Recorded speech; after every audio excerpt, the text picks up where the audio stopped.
呢度我第一棟最初着火嘅，最初燒棚嘅，而家已經咧着晒啦。啲單位入面着晒。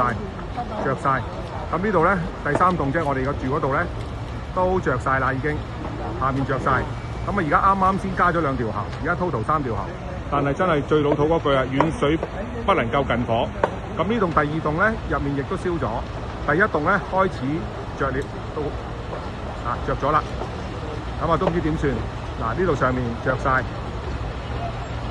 啲煙遮住咗啫，其實有火嘅。最大鑊就係呢棟第二棟呢個單位燒着晒。咁下面咧仲有喎，呢度下面咧雲身呢度下面咧係着晒嘅，1至10樓完全冇得救，跟住樓上20、30樓全部着晒。呢棟咧就慢慢燒，越燒越旺。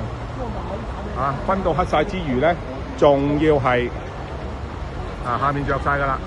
咁你睇下啲消防喉，而家暫時都係唔夠嘅。